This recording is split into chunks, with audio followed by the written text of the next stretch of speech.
Mapagpalang araw po sa ating lahat. Ako po si Seya Magkawas, isa sa inyong mga ka-Facebook friends.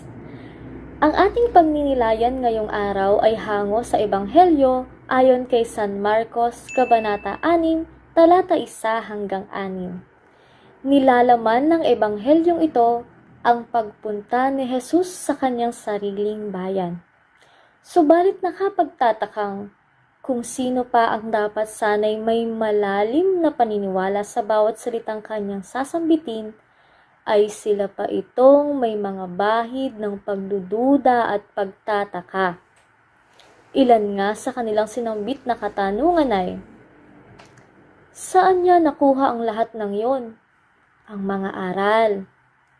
Anong karunungan itong ipinagkaloob sa kanya? Ang malalim na pag-unawa. Paano siya nakakagawa ng mga kababalaghan? Ang pagpapagaling sa mga may sakit. At dahil dito'y hindi siya nakagawa ng anumang kababalaghan doon. Ganon din sa panahong ito ng ating buhay mga ka-Facebook friends. Ang kawalan ng buong paniniwala, kawalan ng buong pagtitiwala ay nagdudulot ng kawalan ng biyaya. Ops, teka lang, Facebook friends. Hindi masama ang Panginoon. Sadya nga lamang na sinasaraduhan ng pagdududa ang ating mga mata at puso sa biyayang bigay niya. Hindi natin makita o maramdaman ang mga ito. Nilalamon kasi tayo ng pait at tusa. Kaya tayo'y nagtatanong, may Diyos ba? Bakit ako nasasaktan? Bakit ako nahihirapan? Ano bang ginawa ko, Panginoon? Ano bang kasalanan ko?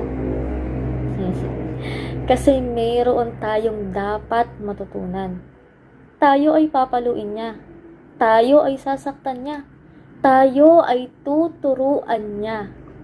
Sa paraang hindi nga lamang natin inakala.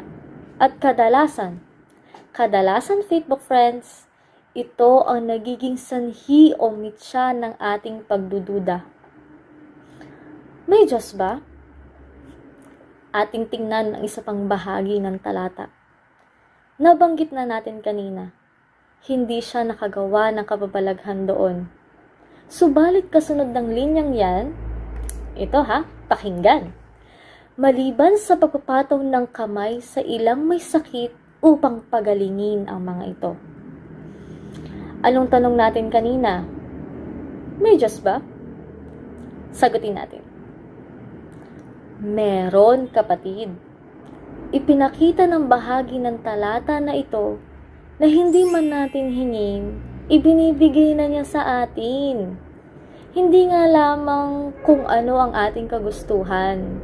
Ibinibigay niya kung ano ang ating kailangan.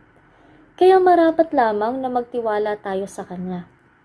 Gaano man kasakit ang ating tiisin, gaano man kahirap ang problema, gaano man kabigat ang buhay para sa atin, tiwala lang, Facebook friends, sapagkat sa buong pagtitiwala at sa buong paniniwala, doon pa lamang natin makikita ang biyayang bigay niya. At para po kayo'y maging updated sa Gospel Reflections, please subscribe sa ating YouTube channel, Facebook PH. At pwede rin pong i-download ang Facebook apps o bisitahin at mag-register sa www.facebook.ph. Maraming salamat po. God bless.